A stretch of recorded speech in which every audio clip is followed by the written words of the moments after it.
Adakah anda perasan sebarang perubahan ketara pada ketinggian atau berat anak anda baru-baru ini? Bagaimanakah anda menggambarkan tahap tenaga dan stamina keseluruhan anak anda semasa melakukan sebarang aktiviti pilihan tertentu berbanding dahulu dan sekarang? Tiada perubahan ketara pada ketinggian dan berat anak saya.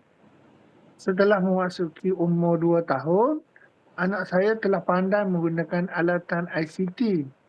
Stamina anak-anak pula cukup untuk melakukan sebarang aktiviti.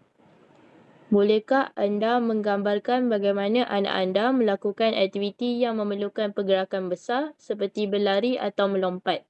Adakah anak anda mengambil bahagian dalam sebarang sukan atau permainan fizikal? Bagaimanakah prestasinya? Anak-anak saya boleh melakukan aktiviti pergerakan besar seperti berlari dan melompat dengan baik. Sejak berumur 4 tahun, anak saya telah memasuki pertandingan di tadikanya. Anak-anak saya sering aktif dalam sukan dan pembelajaran.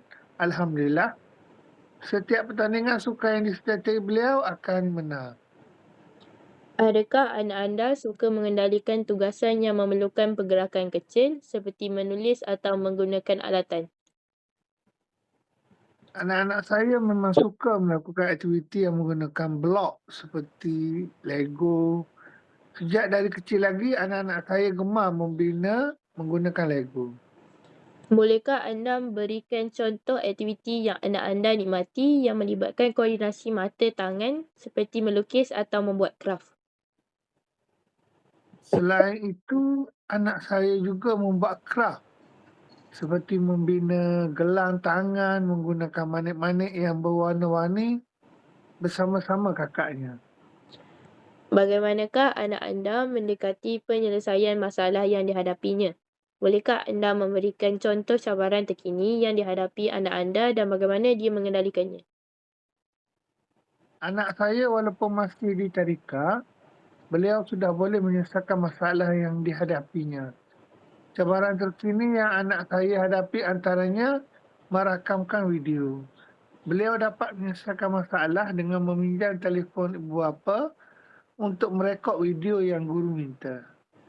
Bagaimanakah anak anda menunjukkan pemikiran logik dalam aktiviti harian atau permainan? Bolehkah anda menggambarkan situasi di mana anak anda perlu memahami sebab dan akibat? Saya dapati anak saya menunjukkan pemikiran logik apabila pernah menconteng dinding rumah. Beliau didenda kerana menconteng dinding rumah dan sebab denda yang diambil oleh saya dimaklumkan kepada anak saya bahawa rumah akan tidak cantik. Jadi setiap kali anak saya ingin melukis, beliau akan ambil kertas yang telah saya sediakan. Apakah kaedah yang digunakan anak anda untuk mempelajari perkara baharu dengan berkesan? Perkara baru yang anak saya pelajari dengan berkesan ialah belajar sambil bermain permainan masak-masak seperti dalam talian. Sejak umur 4 hingga 5 tahun, anak saya telah pandai menggunakan komputer untuk belajar sambil bermain dan menjawab soalan. Sejauh mana anak anda terlibat semasa aktiviti pembelajaran atau kerja rumah? Anak saya Alhamdulillah, tanpa disuruh berkali-kali beliau akan menyiapkan kerja sekolah yang diberikan oleh guru. Balik daripada sekolah, kerja sekolah dahulu yang akan disiapkan. Barulah beliau akan bermain. Beliau sentiasa bersemangat dalam menyiapkan kerja sekolah. Bagaimanakah anda menggambarkan interaksi anak anda dengan rakan sebayanya? Adakah anak anda mempunyai seorang atau lebih rakan karib? Bolehkah anda berkongsi bagaimana dia biasanya berhubung dan bergaul dengan rakan-rakan tersebut? Anak saya sejak dari kecil lagi memang mudah didekati oleh rakan-rakan. Beliau mempunyai lebih daripada seorang rakan sewaktu di sekolah. Sejauh mana anak anda yakin dengan keupayaannya? Bolehkah anda berkongsi contoh apabila anak anda menunjukkan kesediaan untuk mencuba sesuatu yang baharu? Anak saya mempunyai keyakinan yang kuat. Setiap kali ada cerita tentang sekolah, beliau balik saja ke rumah akan ceritakan kepada saya dan ibunya. Bagaimanakah anak anda biasanya bertindak balas terhadap kejayaan dan kegagalan? Bolehkah anda menggambarkan bagaimana anak anda menguruskan emosinya dalam situasi yang berbeza seperti semasa konflik atau apabila dia kecewa?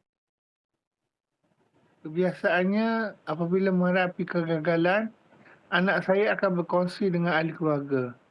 Kami sebagai ahli keluarga akan memberikan galakan yang membina agar tidak mudah berputus asa dan terus mencuba melakukan yang terbaik.